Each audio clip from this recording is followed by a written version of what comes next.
Vendo Jesus as multidões, subiu ao monte. E como se assentasse, aproximaram-se os seus discípulos e ele passou a ensiná-los, dizendo: Bem-aventurados os humildes de espírito, porque deles é o reino dos céus. Bem-aventurados os que choram, porque serão consolados. Bem-aventurados os mansos, porque herdarão a terra. Bem-aventurados os que têm fome e sede de justiça, porque serão fartos. Bem-aventurados os misericordiosos, porque alcançarão misericórdia. Bem-aventurados os limpos de coração, porque verão a Deus. E bem-aventurados os pacificadores, porque serão chamados filhos de Deus. Ainda antes de voltarmos a ficar sentados, vamos aproveitar alguns instantes para nos podermos cumprimentar uns aos outros, sobretudo aqueles que nos visitam. Vamos fazer isto. Ontem assistia um pouco do ensaio da banda que vai estar a tocar no congresso da próxima semana, Sem Medo. E fiquei admirado. É uma das coisas que acontece com uma igreja que, sendo antiga na idade, é nova na maior parte das pessoas que a integra. Mas fiquei admirado com as vozes que ouvi. A Monique estava a cantar, a Monique eu já tinha ouvido, mas estava a Monique a cantar com a Joana e fiquei muito admirado. E é um clichê, mas pareciam quase vozes de anjo. Monique e Joana, não sabia disso. Que tinham vozes de anjo. E então eu fiquei com vontade de sugerir aos nossos líderes de louvor que, assim que possível, possam tornar o nosso culto mais angelical e dar assim um bocadinho de voz. Eu quero confessar uma coisa. É verdade que nós, intencionalmente, sabem que nós procuramos ter um louvor, por um lado, mais simples e despojado possível. E geralmente evitamos aquela sofisticação toda de grandes grupos à frente. E eu reconheço, se calhar é um pecado. Eu geralmente não gosto muito de grupos de louvor, com aquele estardalhaço todo e tal. Mas também reconheço que depois, como nós gostamos de preconizar o canto da congregação, esse é o canto que nós queremos ouvir mais, ainda mais do que os dos músicos. Mas é verdade que, apesar de tudo, precisamos ter bons músicos para dirigir. Aliás, viram hoje, eu próprio me enganava, o Manel fazia uma pausa e eu entrava antes também, e não estava sozinho, alguns de vocês também entravam antes. Portanto, precisamos de boas vozes a liderar e depois de ter ouvido a voz da Monique a fazer harmonia com a da Joana, gostaria que isso acontecesse num domingo de manhã. Eu acho que vocês até ouviriam o sermão mais crentes. Se calhar isso está a faltar. É por isso que vocês têm corações tão duros. Vamos voltar aí até à palavra. E agora sim vamos fazer um exercício de memorização. Nós estamos a sugerir este exercício de memorização, pelo menos das bem-aventuranças. Há pessoas que serão mais ambiciosas ainda e que vão querer memorizar todo o Sermão do Monte. É possível fazê-lo. Mas pelo menos o desafio, e é por isso que no início deste sermão estamos sempre a fazer este exercício, pelo menos para memorizar as 8 bem-aventuranças. E hoje não avançamos, porque ficámos de terminar a bem-aventurança da pacificação. Para a semana, se Deus quiser, iremos para a última. Mas então eu gostaria de entusiasmar todos. Então vamos fazer assim, como costumamos fazer o exercício de memorização. Agora o Ricardo Teles vai deixar na projeção os versos. E para não levar assim tanto tempo, já começam a ser alguns versos, depois ele vai tirar da projeção os versos e nós vamos tentar dizê-los de memória, está bem? Se está connosco a primeira vez, tente memorizar nem que seja o primeiro verso. E não se esqueçam, a coisa importante de memorizar aliás, a palavra portuguesa é decorar, significa colocar no nosso coração. Para que ao longo de outros dias, não só quando estamos na igreja, nós possamos recitar estas palavras, não como uma repetição inútil, até porque Jesus vai criticar orações que são repetições inúteis, mas para colocarmos estas palavras bem fundo no nosso coração. É por isso que as estamos a memorizar. Então, primeiro, podem olhar com ajuda. Vendo Jesus as multidões, subiu ao monte e, como se assentasse, aproximaram-se os seus discípulos. E ele passou a ensiná-los, dizendo: Bem-aventurados os humildes de espírito, porque deles é o reino dos céus. Bem-aventurados os que choram, porque serão consolados. Bem-aventurados os mansos, porque herdarão a terra. Bem-aventurados os que têm fome e sede de justiça, porque serão fartos. Bem-aventurados os misericordiosos, porque alcançarão misericórdia. Bem-aventurados os limpos de coração, porque bem-aventurados os pacificadores, porque serão chamados filhos de Deus. E agora, podes exatamente até recolher esse quadro. Agora sem ajudas, e não mintam, fechem as vossas Bíblias, não leiam. Vamos tentar dizer um bocadinho mais rápido, está bem? Nunca é demais repetir a palavra. E nós, às vezes, protestantes, temos um certo medo da repetição. Okay? A repetição não morde e não faz mal. É assim que se aprende a palavra. Mas vamos dizer isto agora um pouco mais rápido para ver se a nossa memorização está a correr melhor. Então, vendo Jesus as multidões, subiu ao monte e, como se assentasse, aproximaram-se os seus discípulos. E ele passou a ensiná-los, dizendo: Bem-aventurados os humildes de espírito, porque deles é o reino dos céus. Bem-aventurados os que choram, porque serão consolados. Bem-aventurados os mansos, porque herdarão a terra. Bem-aventurados os que têm fome e sede de justiça, porque serão fartos. Bem-aventurados os misericordiosos, porque alcançarão misericórdia. Bem-aventurados os limpos de coração, porque verão a Deus. Bem-aventurados os pacificadores, porque serão chamados filhos de Deus. Boa. Uma boa parte de nós. Aliás, eu diria a maioria. Aparentemente está a memorizar. Ora, ficou para o sermão de hoje os desafios mais práticos da 7ª bem-aventurança que nós estudámos a semana passada. Bem-aventurados os pacificadores, porque serão chamados filhos de Deus. E eu gostaria de partilhar o texto bíblico convosco, extraindo dele aplicações práticas, porque a boa parte do enquadramento, da compreensão do contexto, da dificuldade que era para aqueles judeus e para os discípulos estarem a ouvir aquelas duas ideias, quero só voltar a sublinhar isto. Hoje, para nós, é talvez demasiado simples nós ouvirmos esta 7ª bem-aventurança, porque hoje nós crescemos numa cultura que, por ter, imaginem nós, portugueses, ou mesmo do Brasil e de outros países que estamos aqui hoje, como nós nunca tivemos, a maior parte de nós, como nós nunca tivemos expostos a uma guerra, a paz para nós é uma coisa um pouco fácil. Logo, quando nós ouvimos falar em paz, para nós é como se fosse a coisa mais natural do mundo. Mas imaginem, quando se está em cenários de guerra, ou cenários de invasão, de povos que invadem outros, a paz não é uma coisa fácil. É uma coisa desejada, mas não é uma coisa fácil. Então, uma das coisas que partilhei convosco a semana passada, e que é importante só para lembrar este contexto, é que os discípulos de Jesus, quando o ouviam pregar o Sermão do Monte, juntamente com um grupo mais alargado, que não seria só dos discípulos, eles conseguiam aceitar bem a ideia de serem chamados filhos de Deus, na medida em que os judeus acreditavam que, por causa do pacto de Deus com Abraão, Isaque e Jacó, eles eram filhos do pacto, portanto, nesse sentido, eram filhos de Deus.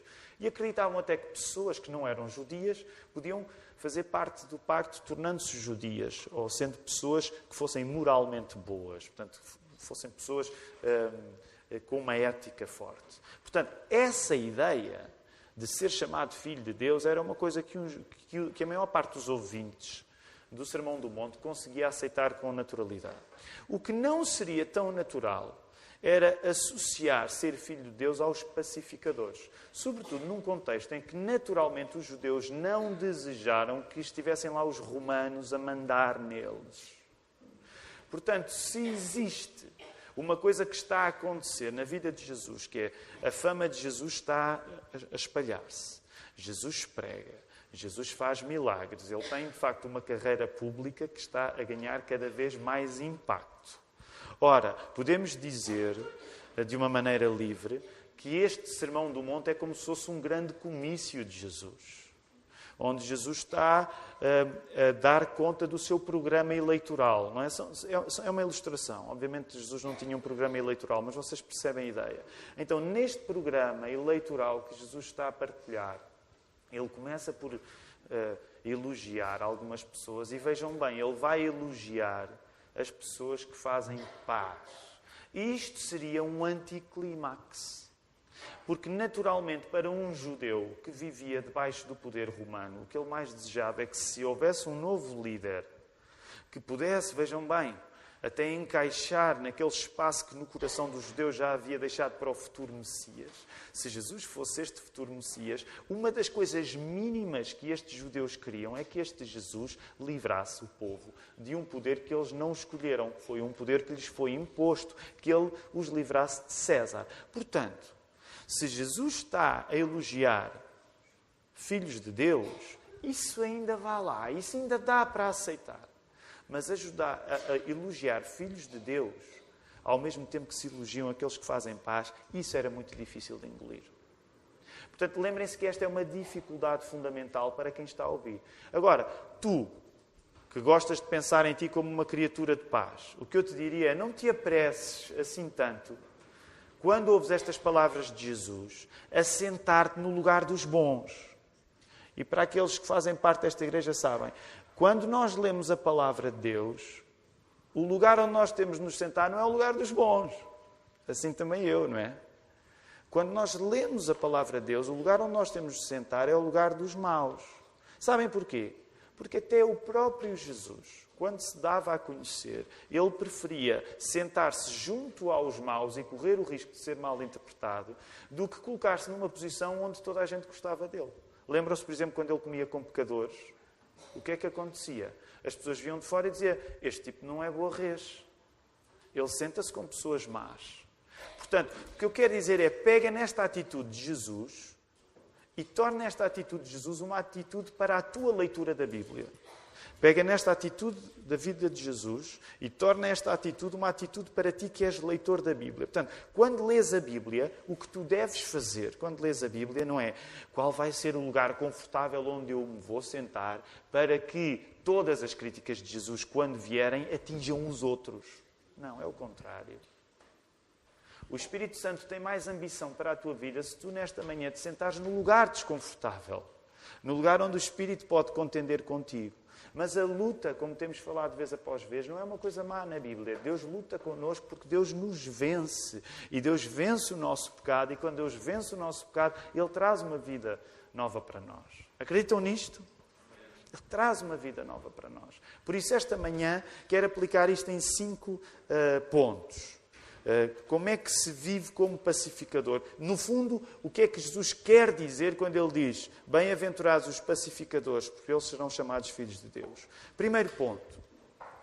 Um pacificador procura uma paz que é uma concórdia nova a sair de uma anterior quebra de relações. Um pacificador procura uma paz que é uma nova concórdia que sai de uma quebra de relações. De que princípio é que procede este procedimento de procurar uma paz nova de uma anterior quebra de relações? Se tu estás a ouvir o Mestre Jesus, o Professor Jesus, então deixa que seja o exemplo de Jesus a ilustrar aquilo que ele quer dizer. Se é Jesus que está a patrocinar a pacificação, é dele mesmo que vem o exemplo para ti, que queres ser discípulo dele, para tu poderes seguir esse exemplo e seres pacificador. Portanto, o que eu quero que tu percebas é, ok, que tipo de paz é que tu deves procurar? Então, vai descobrir qual é a paz que Jesus trouxe para tu que queres aprender com Jesus fazeres igual. Aprende com o professor para fazeres igual. Agora, que tipo de paz é que Jesus trouxe? Jesus, ao morrer na cruz, no nosso lugar, nós acreditamos que Ele pagou o preço provocado pelo prejuízo dos nossos pecados. Na linguagem do Velho Testamento, e reparem, o Velho Testamento era a Bíblia hebraica que aquelas pessoas que o estavam a ouvir já tinham. Por exemplo, em Isaías 53:5, uma das coisas que diz é: o castigo que nos traz a paz estava sobre ele, e pelas suas pisaduras fomos sarados. No Novo Testamento, ainda no Novo Testamento, no 2º capítulo da carta de Paulo aos Efésios, versos 11 a 22, eu vou pedir que possam abrir lá. Até porque não está projetado e todos aqueles que temos Bíblias, não há nada como não é aquele barulho mágico de Bíblias a serem folheadas. Vão lá, Efésios capítulo 2. No Novo Testamento há neste texto um verdadeiro hino. É um hino, é uma canção. Sabem que isso é uma das coisas extraordinárias do apóstolo Paulo. Há pessoas que não percebem o apóstolo Paulo e acham que ele era um tipo com mau feitio. Não há... Sério, a seguir a Jesus, Jesus era Deus. E Jesus é Deus, Jesus era homem, Jesus era Deus. Eu não sei se nós podemos ter preferências na Bíblia, tirando a Trindade. Não é? Eu não sei se é pecado ter preferências na Bíblia. Mas, de facto, é difícil nós não amarmos Paulo. É difícil não amarmos Paulo. E, ao contrário da má reputação que às vezes é encostada a Paulo, Paulo é uma pessoa que até quando está a pregar ou a dar uma aula de teologia, ele canta. Aqui há uma semana fui a um casamento de uma prima e achei graça porque o pregador, que era da Nigéria, a meio do sermão começou a cantar. E eu acho que estou a ficar cada vez mais africano também. E ele começou a cantar um cântico, ainda por cima ele começou a cantar um cântico que nós tínhamos aprendido aqui na semana passada, que era o Good, Good Father. No meio do sermão ele começou a cantar. Eu não vou hoje fazer isso, mas o que eu vos quero dizer é que aquilo que o apóstolo Paulo está a fazer neste texto, na carta aos Efésios, no capítulo 2, é como se no meio da aula de teologia sistemática ele começasse a cantar. Como se no meio da aula de teologia sistemática ele começasse a cantar. Já algum de vocês teve aulas de teologia sistemática? Sim? Algum dos vossos professores de teologia sistemática começou a cantar? Eram mais fracos do que o apóstolo Paulo. O apóstolo Paulo era capaz de começar a cantar. Sabem, nós às vezes, brancos ocidentais, isso faz-nos falta. Né? Nós separamos muito uma coisa da outra. Agora é aula, tudo sério, tudo direito. E uma das coisas interessantes dos povos africanos, e mesmo do Médio Oriente, portanto não europeus, é que de facto as coisas estão mais juntas. Portanto, a pessoa, imaginem, ela pode estar, como o apóstolo Paulo estava a fazer aqui, há um raciocínio incrível que ela está a atingir. Sabem como é que Paulo reage ao raciocínio incrível? Reage à protestante, à evangélico, porque ele era, obviamente, um protestante evangélico. Ele tem de cantar. É por isso que nós cantamos.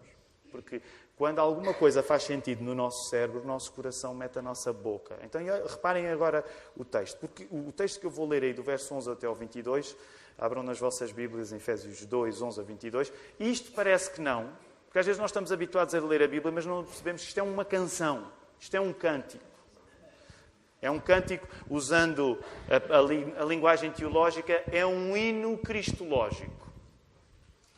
Portanto, lembrai-vos de que outrora vós, gentios, Efésios, gentios na carne, chamados incircuncisão por aqueles que se intitulam circuncisos na carne, por mãos humanas. Naquele tempo, estáveis sem Cristo, separados da comunidade de Israel, estranhos às alianças da promessa, não tendo esperança e sem Deus no mundo. Mas, e lembrem-se, os mas na Bíblia são muito importantes. Quando tu ouves um mas na Bíblia, abre os ouvidos para tudo. Se há um mas na Bíblia, há alguma coisa incrível que vai acontecer. Okay? Mas agora em Cristo Jesus, vós que antes estáveis longe, fostes aproximados pelo sangue de Cristo.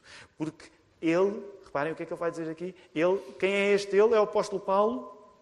Cristo, porque Cristo é a nossa paz, a qual de ambos fez um, e tendo derribado a parede da separação que estava no meio, a inimizade, aboliu na sua carne a lei dos mandamentos na forma de ordenanças, para que dos dois criasse em si mesmo um novo homem, fazendo a paz. E reconciliasse ambos em um só corpo com Deus, por intermédio da cruz, destruindo por ela a inimizade. E reparem agora, verso 17. E vindo, evangelizou paz. Jesus evangelizou paz a vós outros que estáveis longe e paz também aos que estavam perto. Ele veio para trazer paz aos gentios e veio para trazer paz aos judeus, porque por ele ambos temos acesso ao Pai em um Espírito. Assim, conclusão, esta é uma canção que tem início, meio e fim, final da canção. Assim, Já não sois estrangeiros e peregrinos, mas concidadãos dos santos, e sois da família de Deus, edificados sobre o fundamento dos apóstolos e profetas, sendo Ele mesmo, Cristo Jesus, a pedra angular, na qual todo o edifício bem ajustado cresce para santuário dedicado ao Senhor, no qual vós juntamente estáis sendo edificados para a habitação de Deus no Espírito. A passagem é longa, eu não vou explicá-la, até porque nós estamos nesta bem-aventurança. Mas vocês percebem o que é que está aqui a acontecer quando o apóstolo Paulo, inspirado pelo Espírito, está a dar uma aula de teologia sistemática, mas de repente tem de parar e tem de cantar? O que está a acontecer é isto. A paz é um instrumento que Jesus usa para reconciliar pessoas sem relação. A paz é um instrumento que Jesus usa para reconciliar pessoas sem relação. Neste caso, que pessoas eram essas, na passagem de Efésios? Nós, não judeus, sem uma história pessoal com o Deus de Abraão, de Isaac e de Jacó. Jesus usa a paz para que nós que não tínhamos nada a ver com o Deus de Abraão, Isaac e Jacó, passemos a ter alguma coisa a ver com o Deus de Abraão, Isaac e Jacó. A paz, como vimos na semana passada, é por isso o poder dos poderes. Agora pergunta-te a ti mesmo, se a paz de Jesus consegue dar amor a pessoas sem relação prévia, que instrumento é que será mais eficaz a corrigir os males do mundo?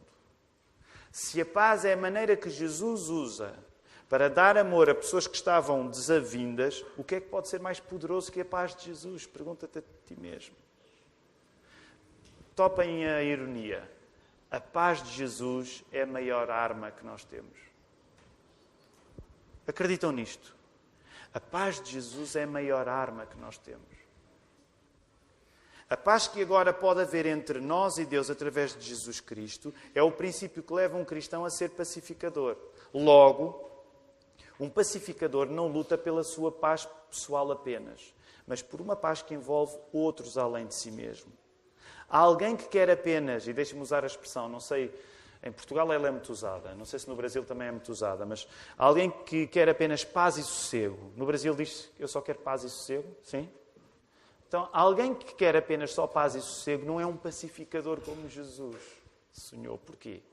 Porque um pacificador vai à procura de relações que estão quebradas e que vão além dele mesmo. Um pacificador é alguém que olha para lugares onde uma relação já existiu e não há, ou lugares onde uma relação deveria existir e ainda não há, e vai além de si mesmo, vai além da sua própria paz e sossego. Portanto, isto era a primeira coisa que eu queria que tu tivesses a noção hoje, ao olhar efeitos bem práticos de ser pacificador. Lembra-te disto. Um pacificador procura uma paz, que é uma concórdia nova, a sair de uma anterior quebra de relações ou de uma anterior ausência de relações. Segundo ponto, consequentemente deste primeiro, um pacificador sabe que a paz mais importante, que precisa de ser recuperada de uma relação quebrada, não é uma paz qualquer.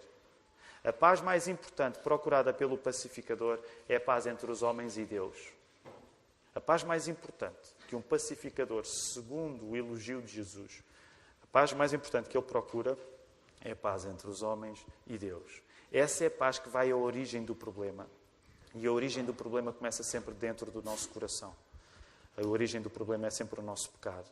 Logo, um pacificador que procura apenas a paz entre os homens, por bem que faça, e lembram-se a semana passada, eu quis dizer-vos, há pessoas que não são cristãs e que não acreditam em Deus e que dedicam a sua vida a procurar paz entre os homens. Nós, como cristãos, não devemos desprezar o grande exemplo destas pessoas. Nesse sentido, até devemos, com humildade, reconhecer que há pessoas que, não sendo cristãos como nós, fazem mais pela paz do que nós que somos cristãos. E devemos tomar essas pessoas como uma bênção de Deus. Okay? Portanto, eu quero ser claro a dizer que muitas pessoas que pelo mundo fora não acreditam em Cristo e não têm convicções religiosas e que lutam pela paz, graças a Deus por ela. Vocês concordam com isto ou não? Ou acham que elas estão a fazer coisas que não servem para nada? Graças a Deus por elas. Orem por estas pessoas. Agora, o que eu quero que tu também compreendas a partir da palavra é que se esta paz é importante, ela não é a mais importante.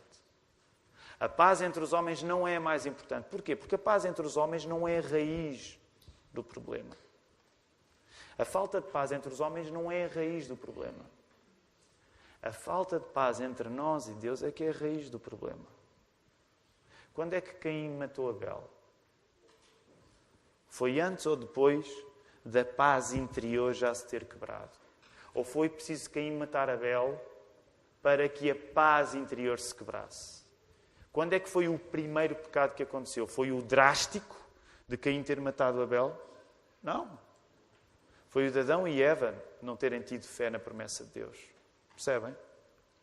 A primeira paz, a origem do problema na ausência de paz, não é a confusão entre homens. É a confusão entre nós e Deus. Por isso é bom que quando nós nos investimos a procurar a paz entre homens, e graças a Deus por isso, mas lembra-te, a paz mais importante é aquela que vai à procura da origem do problema, da origem da primeira falta de paz, que é a nossa relação quebrada com Deus. Logo, um pacificador vai à procura desta paz. O elogio da paz entre os homens é bom, mas é insuficiente, porque a paz mais urgente de ser restabelecida é entre nós, as suas criaturas, e Deus, o Criador. Terceiro ponto. Um pacificador comporta-se de acordo com a paz que traz nas palavras. E a semana passada já aludi a isso. Na reunião de quinta-feira mencionámos isso também. Não esqueçam, nós temos uma reunião à quinta-feira, às 8. Sabemos que é uma hora complicada, uma boa parte de nós não vive em Lisboa, mas quero continuar sempre. Se for oportuno, venham, oramos uns pelos outros, falamos um pouco sobre a palavra, e então na quinta-feira falámos sobre isso. Então este terceiro ponto diz, um pacificador comporta-se de acordo com a paz que traz nas palavras. Entre outras coisas, um pacificador não fala contra a dignidade do seu adversário. Imaginem que és tu que estás envolvido numa contenda, numa confusão, numa discussão, num debate. Se tu queres ser pacificador no meio do debate, tu não falas contra a dignidade do teu adversário. Quanto mais hostis sejam contigo, mais empenhado tu deves ser com eles. Por isso mesmo, e neste sermão, Jesus vai pedir mais à frente, este sermão vai ser incrível, este sermão do monte. Não sabemos quanto tempo vamos levar a pregá-lo. Mas vai ser incrível, porque quando chegar àquela parte, que vocês já estão a ver, neste capítulo 5 ainda, Jesus vai pedir mais à frente que nós, em relação aos nossos inimigos, que nós os... O que é que Jesus vai pedir que nós façamos em relação aos nossos inimigos? Que os amemos. Amar os inimigos é natural. Concordam comigo? Sejam sinceros, não sejam espiritualoides. Amar os inimigos é natural. Não é? Pois não. Eu gostei do ar quase da ofensa do Luís. Trouxe verdade a esta igreja. Não, nós não amamos naturalmente os nossos inimigos. Nós não amamos naturalmente os nossos inimigos. Às vezes até para amar os amigos é difícil, quanto mais amar os inimigos. Mas reparem, amar os inimigos, amar os amigos é natural, amar os inimigos é sobrenatural. A bem-aventurança da pacificação tem esta mesma lógica. E depois à frente vocês vão conseguir perceber estas ligações cada vez melhor. O facto de Jesus estar a elogiar os pacificadores agora e o facto de depois mais à frente ele estar a dizer, olha, tu não deves odiar os teus inimigos, tu deves orar por eles. O tipo de comunicação que um pacificador usa é uma comunicação fundamentalmente espiritual. O pacificador ora pelos seus inimigos para que possa amá-los e opta pela maior cautela possível com as suas palavras. Okay? E eu quero dizer-vos isto com muita convicção, até porque, para quem me conhece melhor, sabe que já tenho dito isto, partilhado isto antes com a igreja. As palavras, por um lado, são uma área de bênção na minha vida, mas também são uma área de queda, não é? Porque as pessoas que se habituam a confiar no seu dom da palavra, aliás, sempre que nós nos habituamos a confiar num dom qualquer em nós, é nesse dom que nós vamos cair. Tenho-vos dito sempre isto. Não separem as vossas fraquezas das vossas forças. Porque é por isso que o tentador é astuto, porque ele vai às nossas forças e é nas nossas forças que ele permite as nossas fraquezas. Portanto, imagina, se tu como eu, e agora estou a ser um pouco imodesto, mas se tu, como eu, tiveres o dom da palavra, ou se fores bom com a palavra, ou a escrever, ou na conversa, lembra-te, Deus faz grandes coisas através do teu dom, mas também é aí que Satanás vai fazer-te espalhar ao comprido. Concordam comigo? Por isso mesmo é que o pacificador, ele sabe que tem de agir de acordo com a paz que tem na palavra. Logo, ele vai ter de ser muito cuidadoso com as suas palavras. Como vimos a semana passada, o pacificador, reconhecendo o seu mal interior, fala menos e faz mais. Quem não reconhece o seu mal interior confessando os seus pecados, tende a ser orgulhoso e a usar a língua para tornar mais difícil a existência da paz. Porquê é que nós somos uma igreja tão chata a falar na confissão de pecados? Número 1, porque é uma obrigação bíblica. O apóstolo Tiago deixa claro isso, não é? E infelizmente nós protestantes, às vezes por reação, tomamos a confissão auricular como aquela coisa chata que os católicos têm de fazer. E esquecemos que aquela coisa chata que os católicos têm de fazer é uma coisa que nós também temos de fazer. Não no sentido de pedir o perdão ao padre, porque nós não acreditamos que um homem tenha o poder de perdoar pecados. Nesse sentido, não temos a prática católica romana. Mas nós esquecemos-nos. Vejam lá. Somos muito inteligentes, espertos a esquecermos disso. Esquecemos que a prática da confissão é uma prática necessária. É por isso que em todas as orações comunitárias nós temos sempre aqui um perdoa-nos alguma coisa. Para que pelo menos, agora vou ser um bocado mauzinho, para que pelo menos uma vez por semana, há alguns de nós que nunca confessamos pecado nenhum, pelo menos uma vez por semana venham aqui confessar alguma coisa, nem que seja porque são obrigados a ler este texto. Não são obrigados, podem ficar calados. Mas percebem? Porque a confissão de pecados é um resultado natural do limpo de coração, sobre o qual o Filipe pregou há 2 semanas. O limpo de coração, ele reconhece o seu mal interior e é por isso que o limpo de coração gera um pacificador. Agora repara, quem não está habituado, e vocês já me ouviram a dizer isto a semana passada, quem não está habituado a confessar os seus pecados, geralmente usa as palavras não para confessar pecados, mas para dar-lhes outro uso. E é por isso que as pessoas que não confessam pecados tendem a ser orgulhosas. Isto é uma opinião pessoal, vocês não precisam concordar comigo. Mas vocês só precisam de ouvir 2 minutos uma pessoa a falar à vontade para vocês perceberem se ela é orgulhosa ou não. Ok? E eu dou sempre o exemplo dos transportes públicos, porque voltei a usar os transportes públicos mais. E nos transportes públicos, às vezes dá em 1 minuto apenas, dá logo para perceber, esta pessoa não confessa muito os seus pecados. Quando o tipo de conversa é... E que, infelizmente, às vezes até nas nossas igrejas nós temos. A conversa é sempre conflitos de trabalho. Não é? Vê bem o que ela me disse, mas eu depois responder logo... Meus irmãos, falando para vocês, porque eu não estou aqui para condenar as pessoas que andam de comboio comigo. Mas tu tens esse tipo de bravado, ela comigo não faz farinha. Se tu tens esse tipo de expressão, é muito improvável que tu confesses pecados. Muito improvável que confesses pecados. Se tu tens o tipo de conversa, ela disse, mas eu fui logo. É muito improvável que tu confesses pecados. Muito improvável. Porquê? Porque uma pessoa que confessa pecados vai ganhando humildade e vai se colocando no lugar do mal. E vai dizer, mesmo quando tem razão, pensa assim, eu hoje tenho razão, mas amanhã posso não ter. Ou eu hoje tenho razão, mas ontem não tive. Percebem o que é que eu estou a dizer? O que eu estou a dizer é aquilo que o apóstolo Tiago vai dizer de uma maneira incrível na sua carta. No capítulo 3, verso 6, não precisam de abrir. Quando o apóstolo Paulo fala sobre o problema do falar, não é? A importância. Se tu és pacificador, não deixes que a paz seja uma palavra apenas, mas que ela seja a tua conduta. Olha a maneira como o apóstolo Tiago coloca isto. Ora, a língua é fogo. É um mundo de iniquidade. A língua está situada entre os membros do nosso corpo e contamina o corpo inteiro. E não só põe em chamas toda a carreira da existência humana, como também é posta ela mesma em chamas pelo inferno. Eu vou repetir esta parte final, que eu achei incrível esta parte final. Eu já li este texto tantas vezes e nunca me tinha batido tão forte. Não só a língua põe em chamas toda a carreira da existência humana. Já pensaste nisto? A língua põe em chamas toda a carreira da existência humana. É como se tu fosses num autocarro a arder. Por causa da tua língua.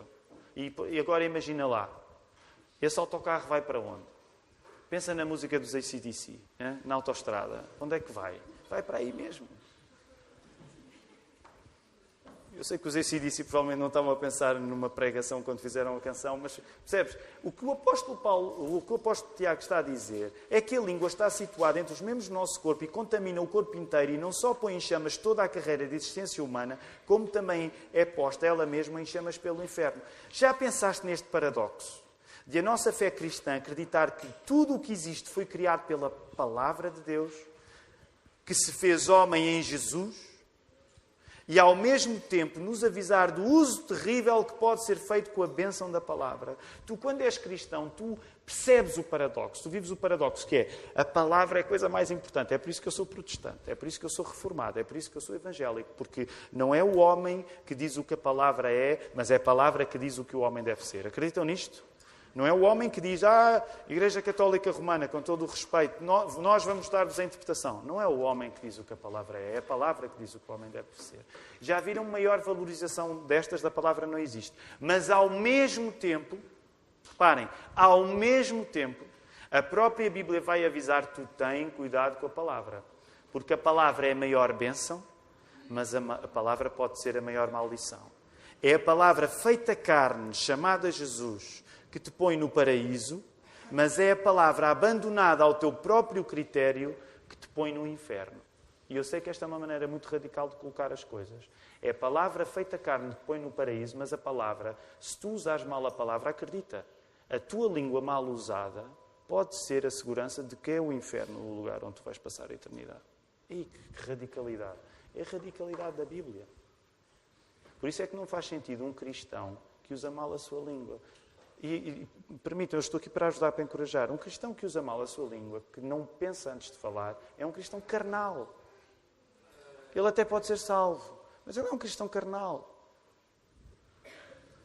Quarto ponto. Um pacificador tem um paladar que aprecia a paz. Um paladar. Um pacificador comporta-se de acordo com este apetite, em que as suas ações não só evitam qualquer coisa que possa levar a um desnecessário conflito, como preconizam, patrocinam a tranquilidade entre todos. Se as pessoas que te conhecem melhor te avaliarem, elas diriam que tu és uma pessoa que procura a paz ou que se pela por uma boa confusão. É uma questão de ética, de apetite. Quinto e último ponto. O pacificador é um homem de guerra contra o pecado. Este é o título deste sermão. Um pacificador é um homem de guerra contra o pecado. Porque o pecado foi o iniciador de todos os conflitos. O pacificador não acredita que a paz vem sem custo. Do mesmo modo como foi necessária a morte de Jesus, um pacificador sabe que sacrifícios são necessários. Nessa necessidade de sacrifícios, um pacificador sabe que vidas devem estar prontas a serem dadas para que a paz exista. Pensa nisto. Vidas devem estar prontas a serem dadas para que a paz exista, porque foi isso que Jesus fez. Sabem, é isto que nos conduz a um princípio de acreditarmos que é legítima a autodefesa. E de acreditarmos que é legítima, até a guerra pode ser legítima. Agora, eu não quero entrar em questões que possam ser mais polémicas, até porque se elas existirem, elas podem ser tratadas noutro contexto. Mas é a partir deste princípio de pacificação, que foi honrado e vivido por Jesus, dando a sua própria vida, que nós acreditamos que não existe uma contradição entre a pacificação que Jesus fala e, por exemplo, aquilo que Paulo vai falar em Romanos, no capítulo 13, versos 1 a 5, quando vai elogiar as autoridades civis e vai dizer que as autoridades civis são colocadas por Deus para poderem usar a espada para punição e justiça. Agora, eu sei que muitas vezes depois há a tendência de ir para polos. Há pessoas que leem o Sermão do Monte e equalizam pacificação com pacifismo.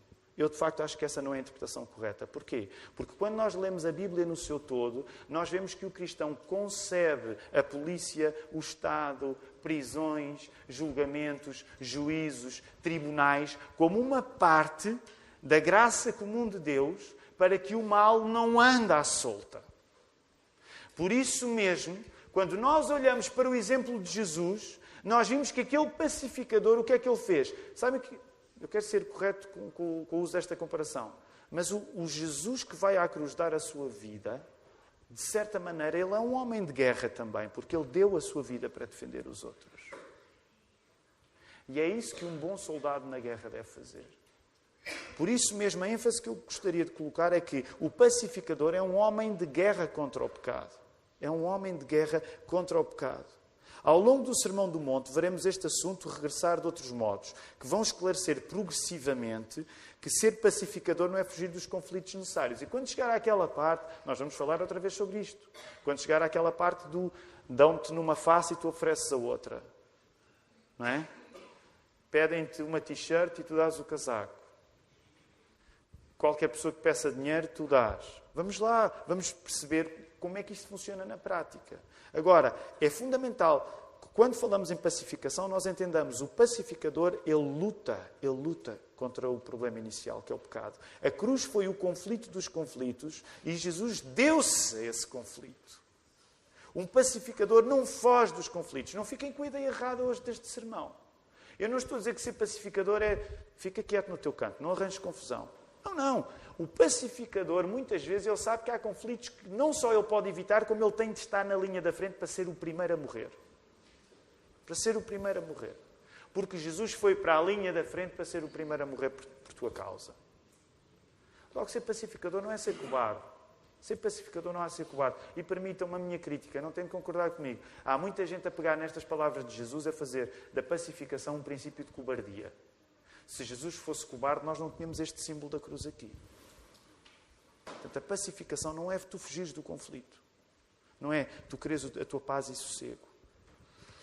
Quero terminar virando estes 5 pontos para nós em perguntas. E se quiserem tomar nota de algumas perguntas, se Deus quiser, depois na quinta-feira nós vamos estar a falar sobre elas. Agora, apenas perguntas para nós.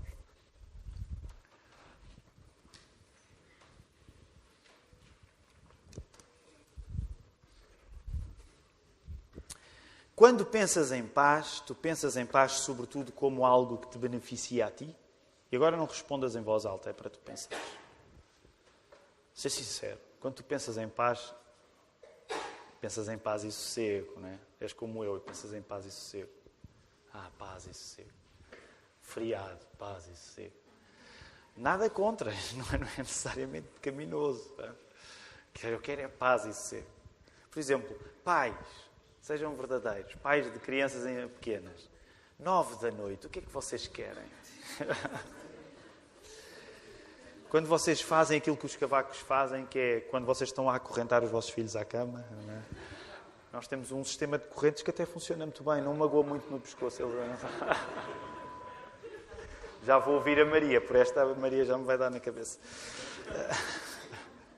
Mas quando vocês chegam às 21h e os querem na cama, 9h, eu sei que vocês são liberais, alguns de vocês para mim é quando o meu filho quer. Mas pronto, olha, isso funciona bem na vossa casa, Deus vos abençoe, na nossa não funciona. Mas geralmente o que é que vocês querem? Vocês querem paz e sossego, e não é errado. Agora, o que eu te quero perguntar é, quando tu ouves a palavra paz, o que é que tu pensas? Tu pensas numa paz e sossego, ou pensas numa paz que significa uma relação quebrada voltar a existir? Eu não sei se tu tens experiência em ter assistido a alguma reconciliação. E eu quero dizer-te isto. É uma das partes mais difíceis e mais gratificantes de ser pastor. Mais difíceis e mais gratificantes. Nós somos 4 pastores nesta igreja, já vamos ganhando experiência à medida que isto acontece. E graças a Deus essas são coisas que não acontecem em público. E graças a Deus não tem acontecido muito nos últimos tempos, mas faz parte. Às vezes, já aconteceu na nossa igreja, é natural, a Bíblia previu isso. Às vezes, eu já estive no papel, alguns de vocês sabem, eu não vou citar nomes, vocês sabem. Mas eu já estive com alguns de vocês sentados lá em cima, no primeiro andar, a mediar conflitos. Às vezes fui um terceiro elemento, não é? Porque havia 2 de vocês que estavam desavindos. E sabem que é difícil para mim, eu não gosto de fazer. Não é?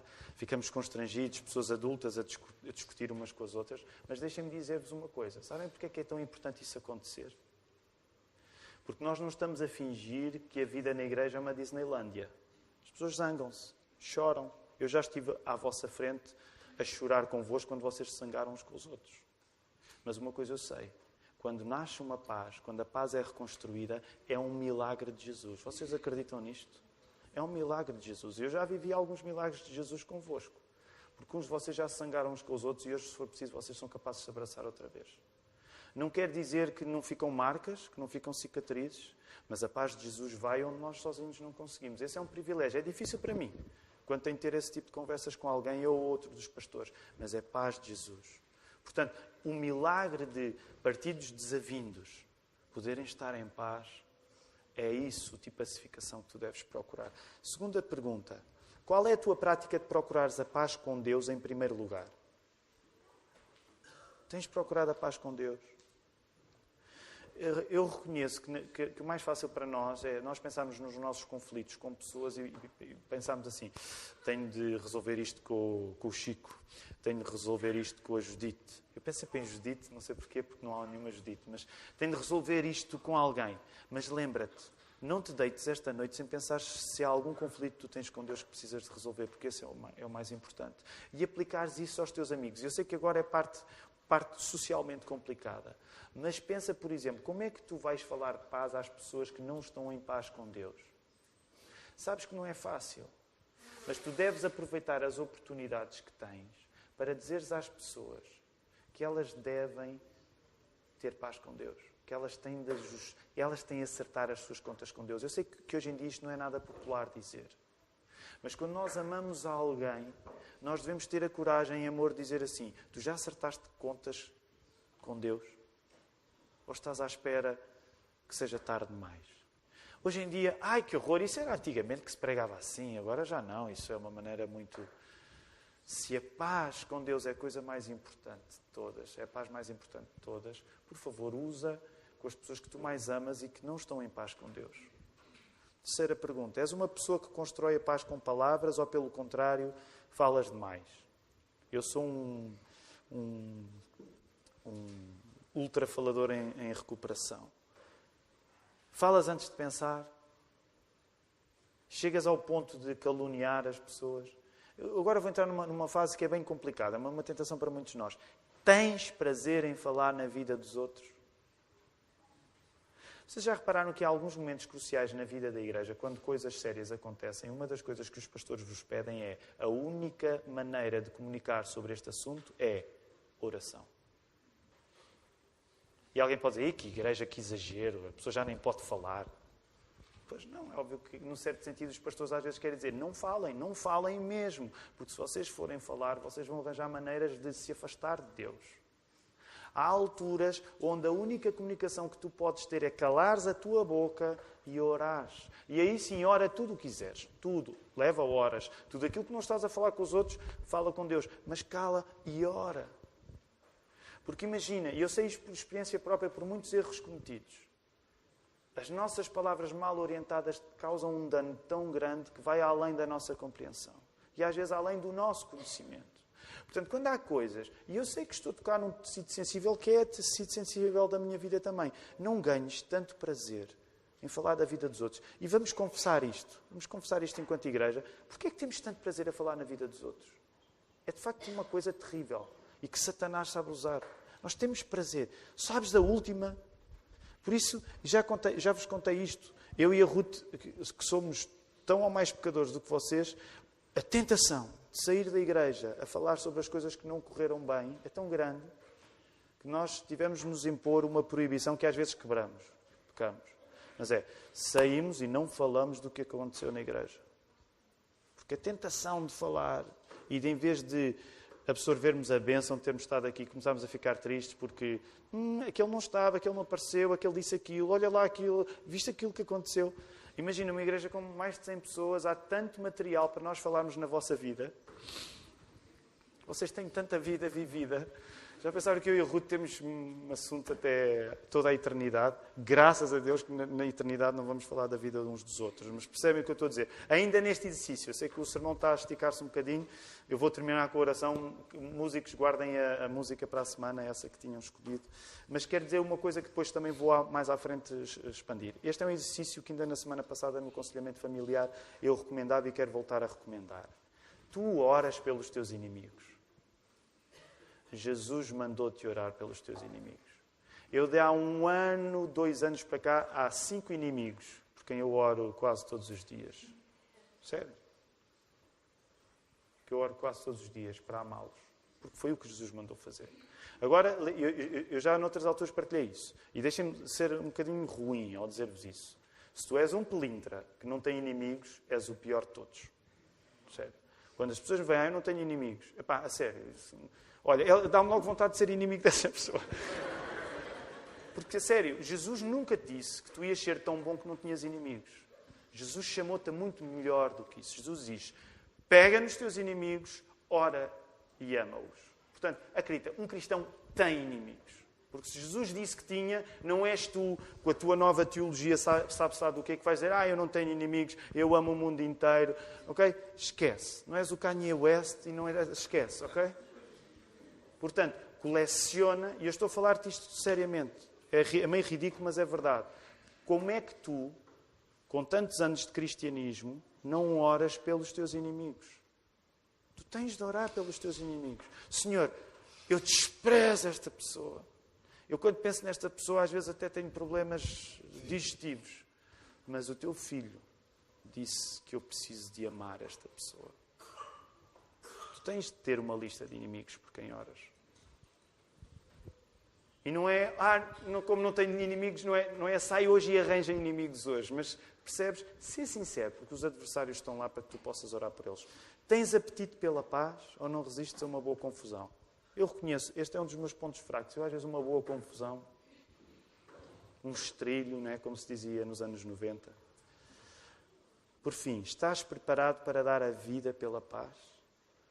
Ou fazes da pacificação uma razão para a cobardia? Eu gostaria que nesta igreja, eu próprio gostaria, se eu tivesse de dar a vida por alguma coisa, fosse como Jesus. Não me entendam mal. Mas que nós possamos viver de uma maneira onde a nossa vida foi gasta pelo mais importante, que é a paz entre Deus e os homens. Isto é acessível a pastores, a contabilistas, a pessoas que trabalham no marketing, a empresários, todos nós que estamos aqui. Não faças da pacificação um princípio de cobardia, mas faz da pacificação uma razão para tu estares pronto a dar a tua vida da mesma maneira que Jesus deu a vida por si. Que o Senhor nos ajude. Vamos ficar em pé, vamos orar.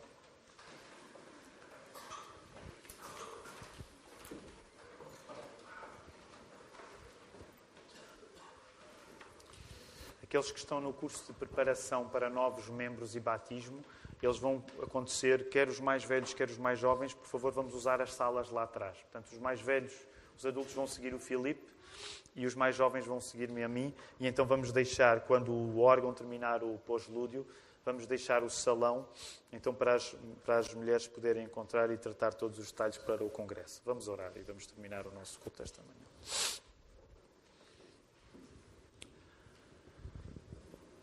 Deus Pai, o espírito que tu deixaste à igreja podia ser um espírito de palmadas e sovas e castigos de cada vez que a palavra se abra. Mas é um espírito que procura a paz. E o que eu peço nesta hora, Senhor, é que a palavra pregada possa ir ao encontro daqueles que mais precisam dela. Eu sou um deles. Que muitos de nós que nos temos debatido com conflitos, com pessoas, conflitos connosco próprios, possam sair nesta manhã encorajados pelo Teu Espírito Santo, Senhor. Para, em primeiro lugar, procurarem a paz contigo, confessando os seus pecados. Mas, Senhor, e Tu sabes, alguns de nós carregamos conflitos há décadas. Dá-nos coragem, Senhor. Jesus teve coragem de ir à cruz. Dá-nos coragem, se nós temos conflitos que precisamos resolver, dá-nos coragem. Dá-nos uma palavra humilde, mas corajosa, de irmos lá até essa pessoa e dizer assim, olha, eu quero te pedir perdão. Eu quero que o mal que eu te fiz não seja a assinatura final na tua vida, Senhor. Ajuda-nos a pedir isso àqueles que temos feito mal. Ajuda-nos a pedir perdão. Ajuda-nos também a aceitar perdão. Porque às vezes somos orgulhosos e não queremos aceitar o perdão que nos pedem, porque sabemos que a partir do momento em que tivermos de perdoar, a paz vence. E às vezes nós não queremos que a paz vença. Nós queremos continuar em vantagem sobre a pessoa essa sobre a qual nos sentimos moralmente superiores. Senhor, retira isso do nosso coração. Senhor, faz de nós agentes de paz durante a semana que aí vem. Espalha-nos segundo a Tua vontade por toda esta cidade e seus arredores. Obrigado por aqueles que vêm de longe, do Brasil e de outros países, que eles próprios também, ao regressar, possam levar esta paz do Evangelho. Não é uma paz portuguesa, é uma paz de Jesus Cristo, Rei de um reino eterno. Ó Senhora, é no nome de Jesus que nós pedimos e agradecemos estas coisas. Amém. Podemos ficar sentados.